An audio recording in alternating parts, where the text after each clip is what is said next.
Hello मेरे प्यारे विद्यार्थी, आप लोग कैसे हैं? आशा है कि आप लोग अच्छी तरह से होंगी और आपकी तैयारी भी अच्छी तरह से चल रही होगी। यानी चलिए हम लोग पढ़ते हैं यानी चैप्टर नंबर फर्स्ट में यानी रासायनिक अभिक्रियाएं एवं समीकरण। इसमें सबसे पहले हम लोग देखेंगे कि रासायनिक अभिक्रिया यानी केमिकल रिएक्शन कहते किसको है। तो एक ऐसी प्रक्रिया है जिसमें एक या एक से अधिक पदार्थ आपस में क्रिया करके एक या एक से अधिक नए पदार्थ बनाते हैं जिनके रासायनिक गुण मूल पदार्थ से भिन्न होते हैं। रासायनिक अभिक्रिया कहलाता है। जैसे में भोजन का पाचन, दूध से दही बनना, मोमबत्ती का जलना, ये सभी क्या है? रासायनिक अभिक्रिया है। यानी इसमें यानी भोजन जो हम लोग खाते हैं, अब भोजन जो पच गया उसके बाद बचे हुए भोजन को पुनः हम लोग यानी जो भोजन खाएं तो उसमें बदल सकते हैं तो नहीं।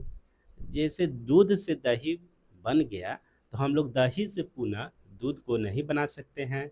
उसी प्रकार मोमबत्ती जो जल गया, जलने के बाद उसमें कुछ अवशेष बचते हैं, उससे पुनः हम मोमबत्ती नहीं बना सकते हैं।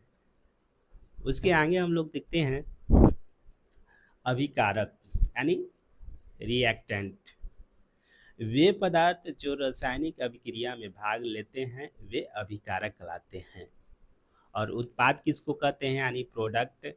अभिक्रिया के परिणाम स्वरूप बनने वाले नए पदार्थ को उत्पाद कहते हैं। यानी जो पदार्थ बना अभिक्रिया के बाद उसको हम लोग उत्पाद कहते हैं। रासायनिक अभिक्रिया की पहचान हम लोग कैसे करेंगे? तो रासायनिक अभिक्रिया होने के निम्न संकेत है, वे इस प्रकार है। अगर अवस्था में परिवर्तन हो रहा है तो उसको हम कहेंगे कि रासायनिक अभिक्रिया हो रही है। रंग में परिवर्तन हो रहा है तो रासायनिक अभिक्रिया हो रही है। गैस में परिवर्तन, गैस का उत्सर्जन हो रहा है तो रासायनिक अभिक्रिया हो रही है। तापमान में परिवर्तन हो रहा है तो रासायनिक अभिक्रिया होते हैं। इसको चलिए हम लोग एक एग्जाम्पल से समझते हैं। यहाँ पर हम लोग हाइड्रोजन ले लेते हैं और ऑक्सीजन ले लिए, ठीक है। ये बनाता है क्या है? H2O बनाता है, ठीक है। यहाँ पर हाइड्रोजन क्या है? ये गैस है। ऑक्सीजन क्या है? गैस है। और ये बना क्या? ये बना जल। इसको क्या है? ये लिक्विड फॉर्म में रहता है। तो अवस्था में परिवर्तन हुआ कि नहीं हुआ? ये दोनों गैस मिलकर क्या बना रहे हैं? लिक्विड बना रहे हैं, तो अवस्था में परिवर्तन हो गया। उसी तरह रंग में परिवर्तन हो गया तो हम लोग समझेंगे रासायनिक अभिक्रिया हो गया।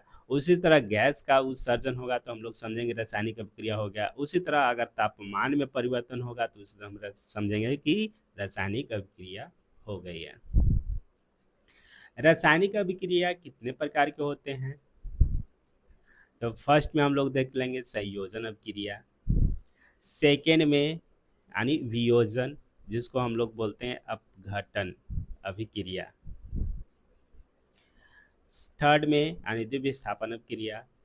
फोर्थ में ऑक्सीकरण और अपचयन, जिसको हम लोग बोलते हैं रेडॉक्स अभिक्रिया भी बोलते हैं। ऑक्सीकरण अवकरण या ऑक्सीकरण अपचयन, जिसको हम लोग रेडॉक्स अभिक्रिया बोलते हैं। और अब हम लोग नेक्स्ट क्लास में पढ़ेंगे कि रासायनिक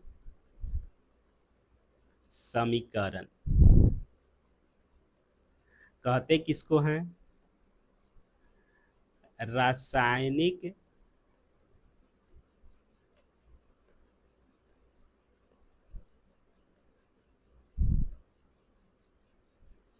रासायनिक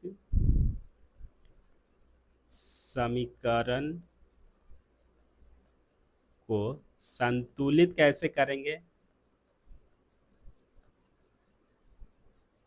और इसमें अभिकारक कौन होता है, उत्पाद क्या होता है, इसके और सभी के बारे में हम लोग जानेंगे नेक्स्ट क्लास में।